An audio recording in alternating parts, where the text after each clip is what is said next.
So I was brainstorming a new commander deck, putting in the usual cards, and then I go online to make sure I'm heading in an actual unique direction, and I noticed something strange. One of my favorite green cards that I put in basically every green deck I make has a less than 1% inclusion rate. So now I'm left wondering if I'm crazy or if this is actually an underplayed hidden gem. Let me make my case, and then you let me know if this is an underplayed gem or if I'm totally off base. Distraction makers.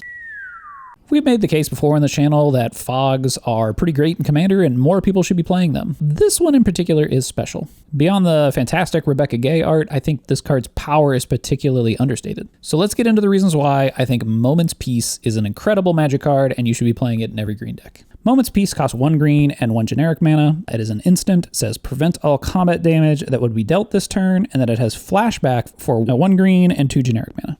First, let's go back over some of the reasons why I think fogs are so great in Commander. And the first one is that I think that they are potentially better than board wipes. The reason why is because when you play a board wipe, you are removing some of your best assets, which are your opponent's creatures. One of the ways I like to think about a game of Commander is that my opponents are actually my allies up until the point where I am winning the game or one of them is trying to. Well, we try to work together to accumulate resources and then eventually one of us wins. This puts board wipes at a weird intersection, right? Where you are resetting the board, you're the one investing the resources to do it, and the other players didn't invest those resources. And so you're sort of investing resources that otherwise could have been put into something that is making butter or accumulating more resources to invest into more resources later. And instead you're spending those resources to basically take everyone's resources, at least usually creatures in most board wipe instances, to sort of reset the board. But oftentimes these board wipes, they don't really hit the value engines that people have. Things like Heuristic Study or Smothering Tithe, most board wipes just hit creatures. And so instead, I like to think of it as, well, it's fine if my opponents have a bunch of creatures on the board as long as they're not killing me, right? As long as they're not coming in my direction. And so instead of spending a lot of mana on a board wipe, I would instead like to invest that mana in something that is going to get me more resources, card advantage, mana, that sort of thing. This puts like asymmetrical board wipes in a good position, something like Cyclonic Rift, or value positive board wipes, something like Culling Ritual. These I think are some of the better board wipes in the game, but you're still putting yourself in a position where you're spending a lot of mana hindering what your opponents are doing instead of progressing your own game plan. The other side of the sort of fog argument is why not play something like Ghostly Prison, right? You're playing maybe a Pillow Fort strategy and you're trying to effectively make it so that, all right, well, I can just spend 3 mana on a Ghostly Prison and I never have to think about it again. It's always there. It's always stopping my opponents from attacking me. And part of this is dealing with known and unknown information, right? If you have a fog in your hand, your opponents don't necessarily know that you have that, and you have the element of surprise that if somebody attempts to alpha strike, right, to attack with all their creatures and leaving themselves wide open to an attack back on somebody else's turn, if you have a fog in your hand, you can blank their attack and then attack back and kill them on your turn theoretically. And the other thing that's interesting about a fog is that you can reveal it to your opponents and say, hey, I have this, and if you attack me, I'm going to play it. But then you're not actually spending that mana to play it, right? Where in Ghostly Prison's case, you had to invest that mana on your turn in order to do it. You know, previously we've talked about how one for one removal in Commander is not particularly good, and it's because you're spending resources to bring another opponent down a resource, but the other 2 players at the table didn't do anything. This isn't taking into account the politics side of what's going on, where you can use removal to do exactly what I'm saying. You can reveal it, threaten to use it, and then it's sort of a deterrent, right? Your opponents then might attack someone else instead of you. And fogs work great just like removal does, where you can threaten to fog and say, hey, if you attack me, it's not going to do anything anyway. So you might want to aim your creatures somewhere else. The difference here, though, with fogs is that it will blank all of your opponent's creatures that are coming at you, right? Where one-to-one removal will only hit their biggest creature and their other ones might still be able to come through. And so if you have an opponent who is over-investing in their attack for the turn, they target you, or are thinking about it, you can say, hey, I'm just going to blank all this, send it elsewhere. The other thing that fogs are great for is that they can break stalemates. So if you are in a situation where everybody sort of has creatures on the board and there's kind of mutually assured destruction, that if any player attacks, they're leaving themselves open to being attacked back. If you have a fog in that instance, you can go ahead and attack freely, and then you'll have a fog to blank your opponent's attacks back at you. And one last thing to keep in mind about why I think fogs are better than removal is that they don't create the same kind of action bias in players. This is sort of part of human psychology, that if you feel like you've been slighted, you're much more likely to retaliate against that other person. And a fog is sort of a soft way to just stop what somebody's doing and leave their creatures and board state still intact, so they don't necessarily feel like they need to retaliate against you for playing some kind of interaction against them. And in terms of revealing your interaction but not actually using it, a rule of thumb that I like to keep in mind is that if you are removing, like if you are the one casting the removal spells, you are losing. You are putting yourself further behind. So if you're removing, you're losing. And this comes back to the politics circle, where we can sort of think about the different states that we want to be perceived as or to force other players into, right? The politics circle is, we have the threat, we have the compliant, and we have the enforcer. Those are the sort of different roles that you can move between when you're playing a game of Commander or any game that includes politics. And you want other players to perceive you as being compliant, meaning you're not doing anything particularly threatening.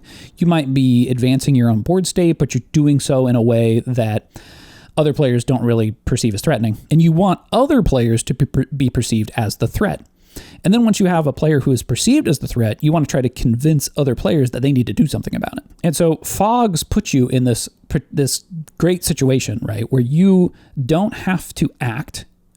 You can stay back and be reactive and threaten to use your fog to stop somebody's attack. So you don't actually need to move into the enforcer role. You can just sort of threaten, hey, I have a fog. That finally brings us back to Moment's Peace, and why I think Moment's Peace is one of the best fogs in the game, and I wish more people would play it. So most fogs let you fog once. Moment's Peace has flashback. So that's really the first surface level reason why Moment's Peace is better than a lot of other fogs, is that it is effectively 2 cards in 1. But the other thing, because of flashback, that makes it so good is that it is a piece of unknown information that becomes known. So if you were to play it the first time, it's now in your graveyard. And so other players know that it's there hanging out, and it's sort of threatening to be used without actually needing to be used. And so it's a deterrent just by sitting in your graveyard. And you can sort of like put it off to the side a little bit so that players are more likely to notice it and remember, oh yeah, they have Moment's Peace, I should probably attack somebody else. And this stands kind of in contrast to things like, I think Spore Frog, where it's a creature that sits in play and you can sacrifice it to fog. And that is another way that you can give known information to players. Hey, I've got a fog, don't attack me. But in Moment's Peace case, you get 2 uses out of it, right? You can cast it from your hand once, and then you can flash it back from your graveyard. The other thing that's so great about flashback is it lines up perfectly with graveyard strategies. So if you're playing any kind of self-mill, dredge being one of my favorite things to use, if you mill Moment's Peace into your graveyard, it has flashback, so you've effectively just drawn a card. So you can mill it into your graveyard with a Surveil land or with dredge, like I was saying, and then once it's there, you can use it when you need it. One of the things to also keep in mind with this idea that we want to be spending our resources advancing our own game state is, well, with fogs, you need to keep some amount of mana up to, have enough mana to react to another player's actions when you can't threaten a fog if you don't have any mana up. So I do think that this card is probably best paired with a lot of some amount of instant speed value cards, things that draw cards at instant speed, maybe counter spells or flash creatures, that kind of thing.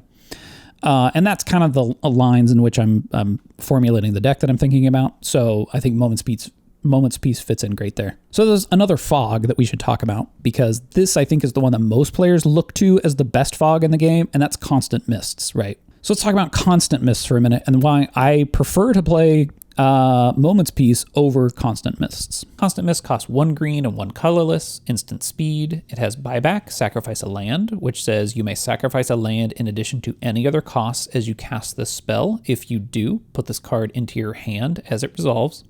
And then its effect is to prevent all combat damage that would be dealt this turn. And this is a bit of a game designer's perspective, where when we think about the criteria that makes for an interesting game, the three things that I try to keep in mind are that we want meaningful decisions with uncertain results and measurable feedback. And Constant Mists removes the uncertainty of the situation, right? Where if you can fog and you can sacrifice a land to buy it back and just continuously fog, you're basically cutting off other players' ability to sort of fight through your fogs, right? They always know that you're going to have a fog and they have to account for that. And they would then need to put enough pressure on you that you have to sort of sacrifice all of your lands to fog enough times. But you probably have some way to recur your lands like Icetail Explorer or whatever to continually put lands into plays to sacrifice them to Constant Mists, which is kind of similar to Moment's Peace, but like Moment's Peace is just like a small portion of that, right? You get basically 2 uses of it, and then it's not a factor in the game anymore. In addition to how well it synergizes with graveyard strategies, I think Moment's Peace is the more preferred fog, and you're not removing the uncertainty the way that Constant Mists does, which I think can kind of be annoying and might actually cause players to target you more, where instead of you just sort of having a single fog that you use once or twice. But what do you think? Am I wrong? Let me know in the comments, and thanks for watching. I'll see you next time. Bye.